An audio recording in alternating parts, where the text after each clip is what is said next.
Assalamualaikum warahmatullahi wabarakatuh. Perkenalkan, nama saya Siska Anjeliani Bruto. Di sini saya akan menjelaskan cabang-cabang filsafat. Cabang-cabang filsafat itu ada 3 seperti ontologi, epistemologi, dan aksiologi. Baik, yang pertama itu saya akan menjelaskan pengertian dari ontologi. Ontologi adalah bagian filsafat yang paling umum atau merupakan bagian dari metafisika, dan metafisika merupakan salah satu bab dari filsafat. Objek telaah ontologi adalah yang ada tidak terikat pada satu perwujudan.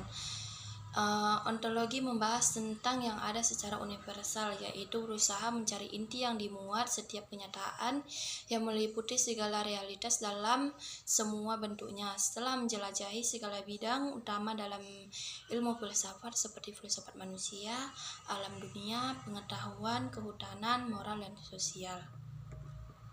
Kemudian disusunlah uraian ontologi. Maka ontologi sulit dipahami jika terlepas dari bagian-bagian dan bidang filsafat lainnya. Dan ontologi adalah bidang filsafat yang paling sukar. Metafisika membicarakan segala sesuatu yang dianggap ada, mempersoalkan hakikat. Hakikat ini tidak dapat dijangkau oleh panca indera karena tak terbentuk, berupa, berwaktu, dan bertempat. Dengan mempelajari hakikat tidak dapat memperoleh pengetahuan dan dapat menjawab pertanyaan tentang apa hakikat ilmu itu. Yang kedua itu ada epistemologi. Terjadi perdebatan filosofis yang sengit di sekitar pengetahuan manusia yang menduduki pusat permasalahan di dalam filsafat, terutama filsafat modern. Pengetahuan manusia adalah titik tolak kemajuan filsafat untuk membina filsafat yang kukuh tentang semesta dan dunia. Maka sumber-sumber pemikiran manusia, kriteria dan nilai-nilainya tidak ditetapkan. Tidaklah mungkin melakukan studi apapun, bagaimanapun bentuknya. Salah satu perdebatan dasar itu adalah diskusi yang mempersoalkan sumber-sumber dan asal-usul pengetahuan dengan meneliti, mempelajari, mencoba mengungkapkan prinsip-prinsip primer, kekuatan struktur pikiran yang dianugerahkan kepada manusia. Maka dengan demikian ia dapat menjawab pertanyaan-pertanyaan berikut: bagaimana pengetahuan itu muncul dalam diri manusia, bagaimana kehidupan intelektual tercipta, termasuk setiap pemikiran dan konsep-konsep yang muncul sejak dini. Sebelum menjawab semua pertanyaan-pertanyaan di atas, maka kita harus tahu bahwa pengetahuan atau persepsi itu terbagi secara garis besar menjadi 2. Pertama, konsepsi atau pengetahuan sederhana.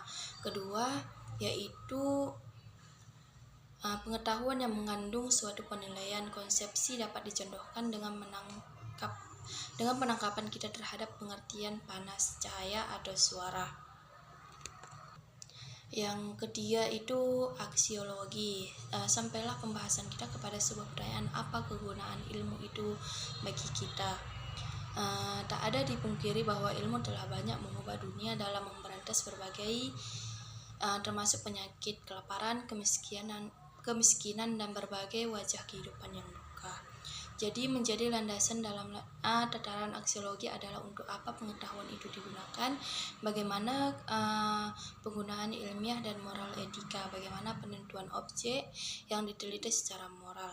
Demikian pula aksiologi pengembangan seni dengan kaidah moral, sehingga ketika seni tari ketika memperlihatkan wayangannya di atas panggung yang ditonton khalayak ramai, sejumlah ulama dan seniman menjadi berang. Dalam pengembangan ilmu pengetahuan dan teknologi, penemuan nuklir dapat menimbulkan bencana perang, penemuan detektor dapat mengembangkan alat pengintaian kenyamanan orang lain, penemuan cara-cara licik ilmuwan politik dapat menimbulkan bencana bagi suatu bangsa, dan penemuan bayi tabung dapat menimbulkan bencana bagi terancamnya perdebatan perkawinan. Berkaitan dengan etika, moral, dan estetika, maka ilmu itu dapat dibagi menjadi 2 kelompok. Ilmu yang pertama itu ilmu bebas nilai. Berbicara tentang ilmu akan membicarakan pula tentang etika, karena sesungguhnya etika erat hubungannya dengan ilmu. Yang kedua itu ada teori tentang nilai. Pembahasan tentang nilai akan dibicarakan tentang nilai sesuatu, nilai pembuatan, nilai situasi, dan nilai kondisi.